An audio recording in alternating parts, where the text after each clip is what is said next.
back to Kirk Kooks. It's Friday, so we are doing another Friday night fakeaway.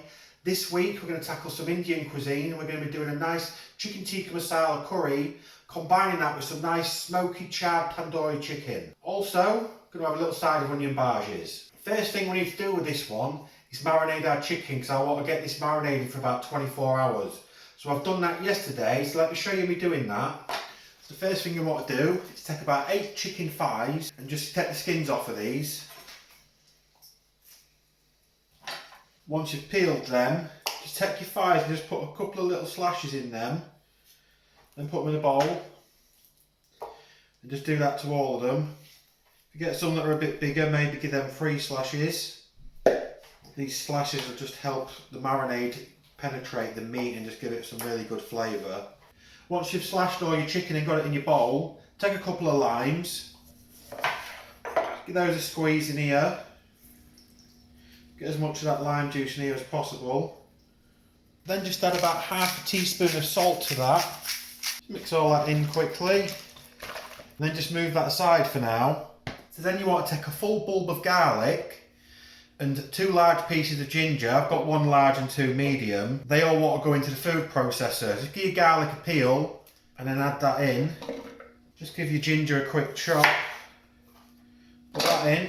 You just want to blitz all this together. If you need to, you can add a little bit of water. Just going to add a tablespoon of water in there. Just give that another go. Still not quite a paste, so I'm just going to add another tablespoon of water. And another, so if you keep count, that's 3 tablespoons of water so far. Okay, I'd say that's about how we want it to be now. It's as pasty as that's going to get. So if you just take half of this out, so we want to keep this for our sauce. Leave the other half in for the marinade. So then we want to add 500 grams of Greek yogurt. Just get that all in there. A pinch of hot chili powder. 1 teaspoon of ground coriander. 1 teaspoon of ground cumin. 1 teaspoon of ground turmeric. And 1 small green chilli. So then just put your lid on and give that all a good mix together.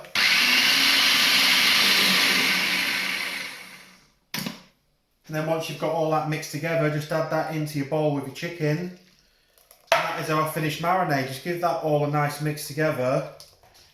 Cover that up. Then that wants to marinate in the fridge for at least 4 hours. I'm going to leave it for 24. So that is our chicken marinating right now. That will be ready shortly. While we're waiting for that, I'm going to get on with the sauce. Before we start the sauce, just need to quickly dice an onion. First step with the sauce, just put the equivalent of a couple of tablespoons of butter into your pan. Once that butter's melted, you can just add your onion in. Just want to cook this through until it starts browning, probably going to be about 10 minutes or so.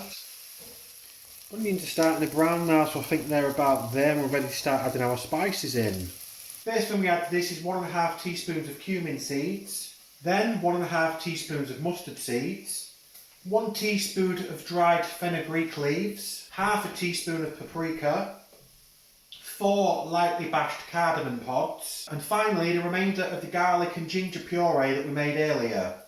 Just want to now cook all this through for a couple of minutes. Then once you've cooked your spices through, you then want to add 1 tablespoon of tomato puree, 50 grams of gram flour, 1 tablespoon of malt vinegar, and a pinch of brown sugar. Just stir this through and give this a cook for about a minute. Really nice fragrance is coming from all of this now. So once you've cooked those through, you want to add 500 grams of passata, a full carton. Then we want to fill this up about halfway with water and add that in too. And finally to that, 1 large piece of cinnamon. Get that all mixed together now. So then we just want to bring this to a gentle simmer, and this wants to be left to simmer for 2 hours to really thicken up. Just going to move this onto the back heat. Then I'm going to do the onion bhajis soon. So while the sauce is simmering, I'm just going to quickly finely chop a couple of onions and we're going to make a start on the onion bhajis. Just want to chop these onions into fine slices.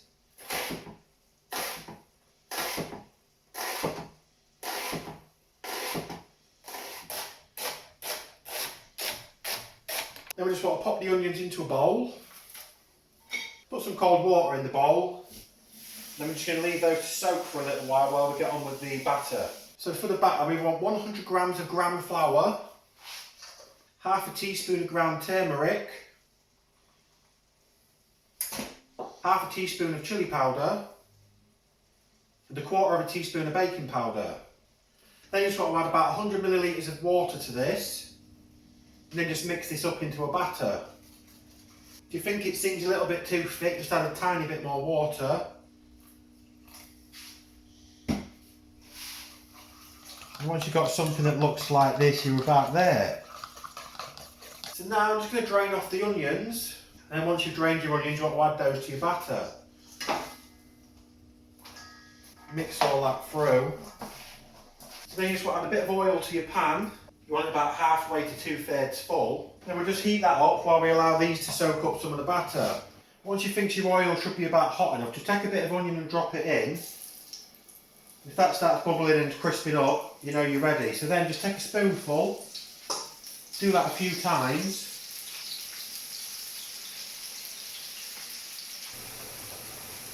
Flip them over. Should have maybe chopped these onions up a little bit smaller than what we have here. But they'll still taste good and they'll be fine. So after a few minutes they should be ready to come off. So just take them off, put them in a bowl with some paper towel in. And then just keep doing this until you're done.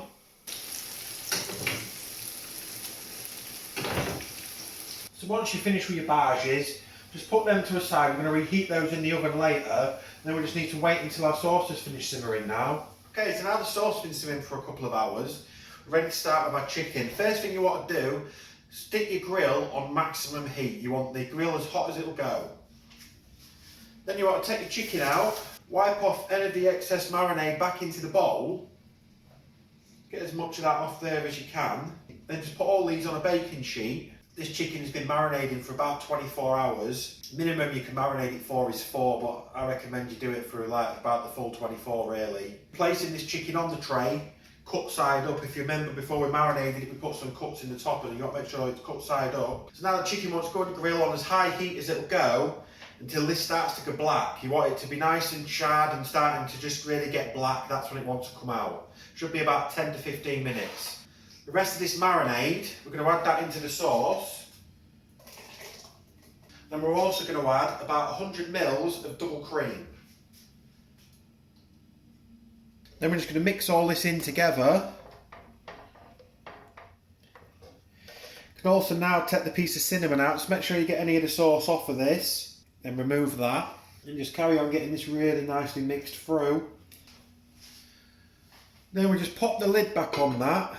Then we'll leave that now off the heat while our chicken cooks. Once the chicken's cooked, we're going to add that juices and everything all into the pot. And then this is going to want to be cooking again for another 40 minutes. Make sure you keep an eye on your chicken. Keep checking that quite regularly. You don't want it to get too black. You want it just starting to get black, and that's when it wants to come out, and that's why you want to add it into the pot. Like I say, it should be about 10 to 15 minutes. The chicken's been in for about 15 minutes now. I've kept my eye on it and I think it's about done now. You can see that's really starting to go black and char up. That's going to give the curry a really nice charred smoky flavour to it. So now we just sort of add these into our pot with the sauce. Just make sure you get them poked down in there, make sure they're all covered by the sauce. Take your tray that you cooked them on, just get all that juice in here.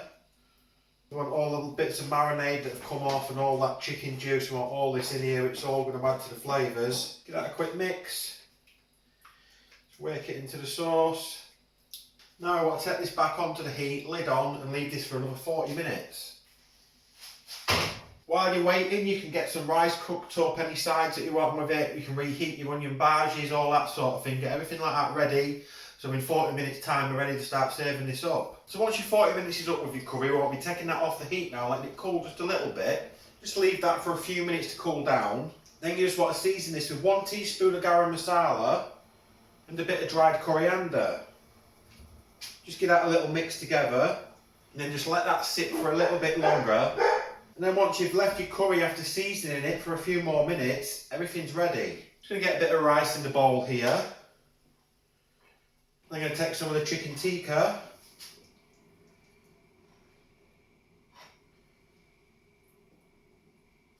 Got the bhajis finished, so this is all ready now for tasting. You can see it all looks pretty good. So let's give this a try. Honestly, the smells coming from the kitchen right now. It just smells like I just walked into an Indian restaurant. The chicken, look, will just pull apart. You just got to, look, it's on the bone still, but it literally just shreds.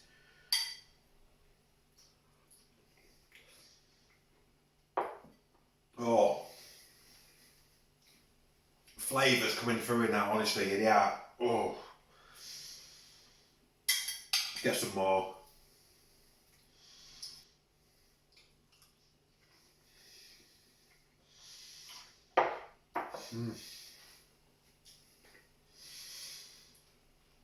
Honestly, that is probably the best curry I've ever cooked at home. I've used to making curries at home, and I know this sounds like a lot of work because there's so much time between cooking and stuff, but it's really not. Making the marinade for the chicken is really quick, and then you just put it in the fridge for 24 hours and that's it. You ain't got to touch that again, there's nothing else to do.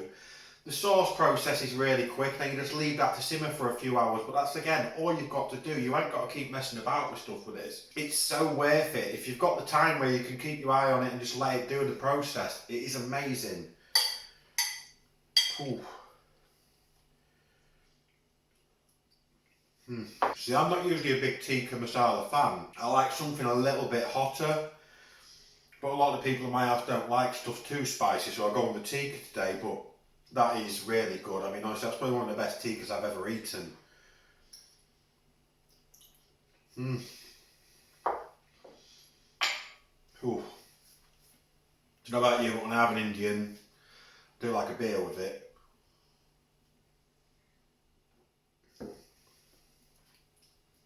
Let's give one of these bhajis a try.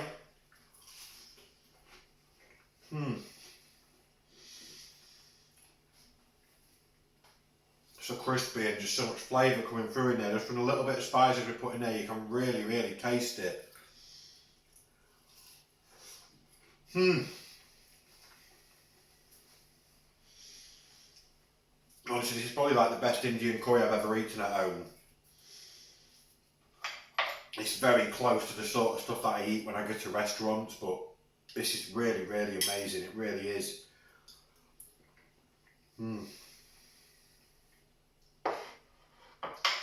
Ooh. That is absolutely delicious.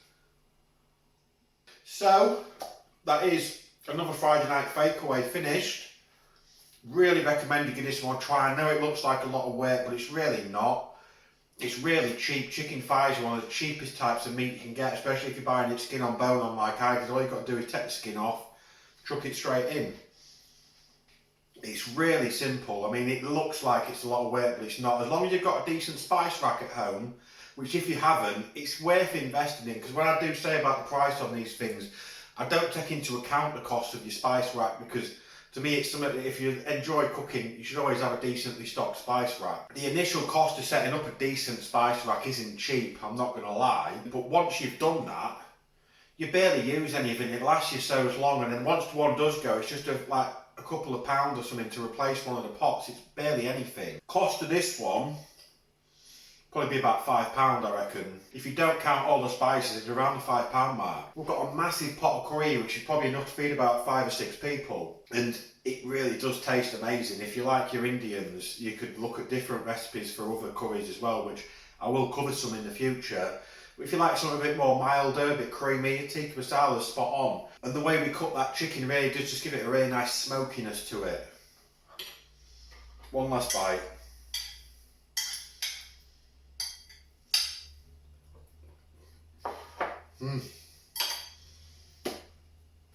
Right.